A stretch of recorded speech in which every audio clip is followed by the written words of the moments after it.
Over-tourism has become a real issue in Europe, and I've recently made a few videos about places that can sometimes feel too crowded to enjoy. But in this video I'm going to show you 9 amazing destinations that are still worth visiting, along with my tips for avoiding the worst crowds and getting the most out of each one. I'm Roger from priceoftravel.com, and let's start with Venice. First up is Venice, Italy, which might be almost as famous for the daytime crowds as it is for the canals themselves. And unlike some of the others coming up on this list, Venice is crowded pretty much year-round, so simply visiting in the shoulder season doesn't completely solve the problem. That said, Venice is spectacular and unlike any other place on Earth. It's been a tourist destination for centuries, and despite all the warnings you hear these days, I still think it's absolutely worth visiting. A huge percentage of the people wandering between the Rialto Bridge and St. Mark's Square are either cruise passengers or visitors staying on the mainland. In 2021, Italy banned large cruise ships from docking in Venice itself, so many now arrive from ports farther away, which has helped a bit. But the biggest secret is that most of those visitors are only in Venice for part of the day. So my advice is to stay at least 2 nights and splurge a little for a hotel on the main island if you can. The crowds don't really build up until around 10 in the morning, and by late afternoon they begin to thin out again. Do most of your sightseeing early and late in the day, and during the busiest hours have a long lunch, enjoy a glass or 2 of wine, or even take a break back at your hotel. Once the day trippers leave, Venice becomes a completely different place. Next up is Santorini, Greece. I recently did a video about alternatives to Santorini and some of the other places on this list, but Santorini is so unique that I still think you should see it for yourself at least once.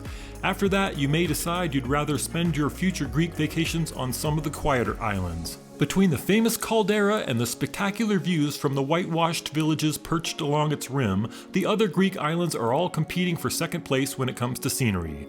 There really isn't anywhere else quite like Santorini. Similar to Venice, a large portion of the famous crowds are cruise passengers arriving on ships anchored just offshore. Most of them are only on the island for 4 to 6 hours, although some ships stay long enough for passengers to watch the famous sunset from Ia before returning to their cabins. Assuming you aren't one of those cruise passengers yourself, the trick is to stay for at least a few days and do most of your sightseeing in the mornings and evenings. Better still, check the cruise schedules before you book your trip. These schedules are published many months in advance, and websites such as Cruise Mapper make them easy to find. On a busy summer day, there might be 4 or 5 ships anchored off the coast, but on other days there might only be 1 or 2, and sometimes those are much smaller ships. If you schedule your visit during one of those lighter cruise periods, the island will feel noticeably less crowded in the middle of the day, and your Santorini experience will probably be much more enjoyable. Next up is Paris, France, and I don't think I need to spend much time explaining why it's worth visiting. Between the Eiffel Tower, the Louvre, Notre Dame, and Montmartre, and dozens of other famous sites, Paris has earned its reputation as one of the world's great cities. The crowds here can be intense during summer, especially at the most famous attractions, but they are actually much easier to avoid than many people realize. Paris is not only one of Europe's biggest tourist destinations, it's also one of Europe's biggest business cities, and for most of the year, business travelers help keep hotel prices high. The trick is to visit in August, or preferably mid-August. Most offices in France close for part or all of August, and August 15th is a major national holiday. Many Parisians leave the city around this time as well, so central Paris becomes noticeably less crowded and hotel prices often drop significantly. For example, these 2 well-located hotels cost around $250 per night in mid-September, but only around $150 per night in mid-August. The major attractions remain open, the weather is usually excellent, and you'll often find smaller crowds and much better hotel deals than at other times of the summer. By the way, if you're enjoying this video, please give it a like. It really helps other people find the channel. Next up is Amsterdam, which is one of Europe's most interesting cities, but also one of its most expensive. Summer hotel prices in the most convenient parts of the city have become downright shocking in recent years, and unless you're willing to spend $300 or $400 per night for a small room, many visitors end up booking hotels far from the center and then spending a lot of time commuting back and forth each day. My solution is one I discussed in a recent video about places with the same charm and fewer crowds, and I'll link that below. Instead of staying in Amsterdam itself, consider booking a hotel in nearby Haarlem. The train ride to Amsterdam Central Station only takes 16 minutes, and Haarlem is a beautiful city in its own right, with canals, historic architecture, excellent restaurants, and a much more relaxed atmosphere. Hotels are usually much cheaper than comparable options in central Amsterdam, and the commute is often faster and easier than staying in a distant suburb and relying on streetcars or expensive taxis. You'll still get all the world-class museums, canals, and nightlife that make Amsterdam famous, but you'll have a more pleasant place to return to at the end of each day. Next up are the 5 insanely photogenic towns along Italy's coast known as Cinque Terre. Even if you don't recognize the name, you've probably seen photos of these colorful villages perched above the sea and wondered if they were real places. They are, and they're every bit as beautiful as they look. They're also packed with visitors throughout most of the summer and shoulder seasons.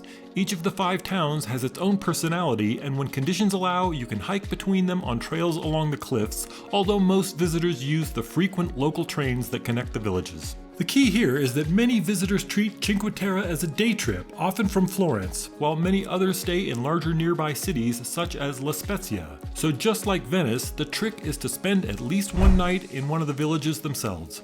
I recommend Vernazza, which is probably the most photogenic of the 5. In fact, I once stayed in the hotel overlooking the harbor that appears in many of the famous photos you've probably seen. After the day trippers leave, the crowds disappear and the restaurants become much quieter, and the whole place feels almost magical. If you're going to make a trip all the way to Cinque Terre, I think it's absolutely worth spending the night. Next up is Dubrovnik, Croatia. In my recent video about alternatives to Europe's most crowded destinations, I recommended Split as a less crowded and often cheaper option, and I still think that's good advice, but Dubrovnik is famous for a reason. Walking the city walls gives you spectacular views from every angle, and the nearby cable car offers an even more dramatic perspective of the old town and the Adriatic Sea beyond. There really aren't many places in Europe that look quite like Dubrovnik. Like Venice, a large share of the daytime crowds are either cruise passengers or visitors staying elsewhere along Croatia's popular coastline.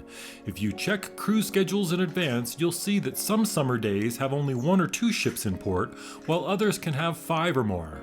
Planning your visit around some of the lighter cruise days can make a surprisingly big difference. The other key is to stay either inside the old city walls or just outside of one of the gates. Dubrovnik is filled with small hotels and apartments in excellent locations, and once the day visitors begin to leave, the atmosphere changes dramatically. Early mornings and late evenings are easily the best times to explore, and they're also when Dubrovnik is at its most beautiful. Next up is Barcelona, which along with Venice is one of the destinations most often mentioned in the discussions about over-tourism in Europe.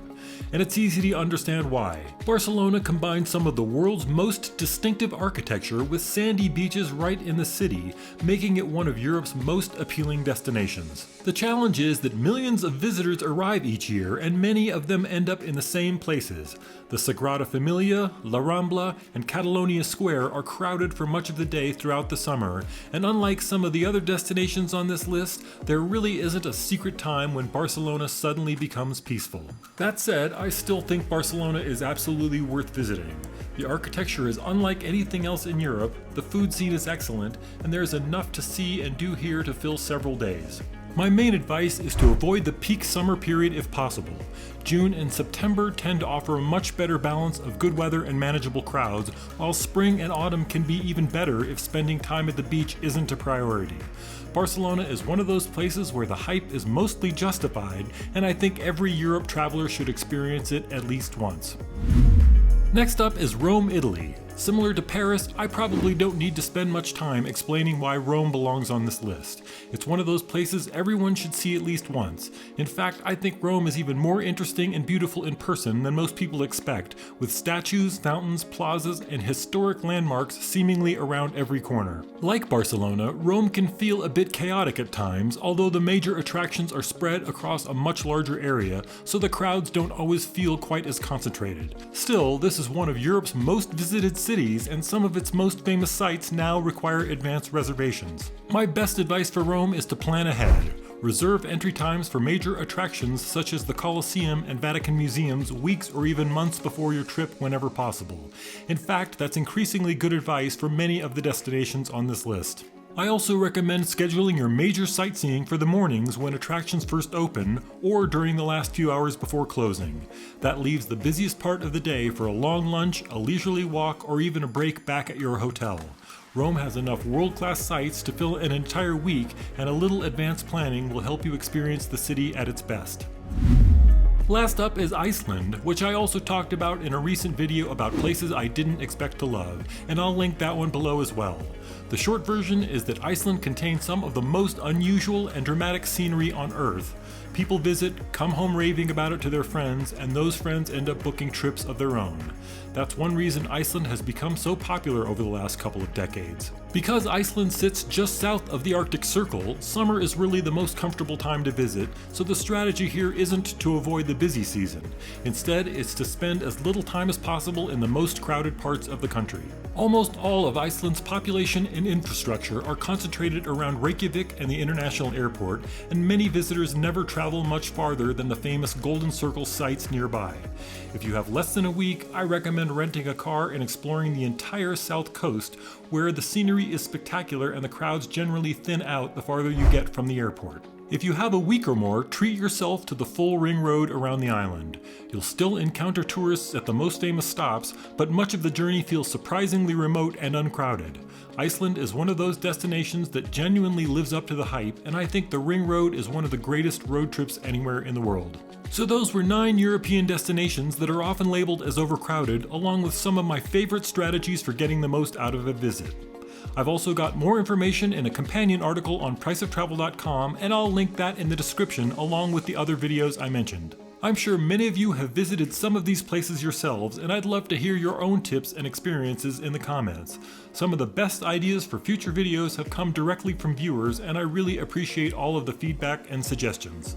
If you found this video helpful, please give it a like and consider subscribing.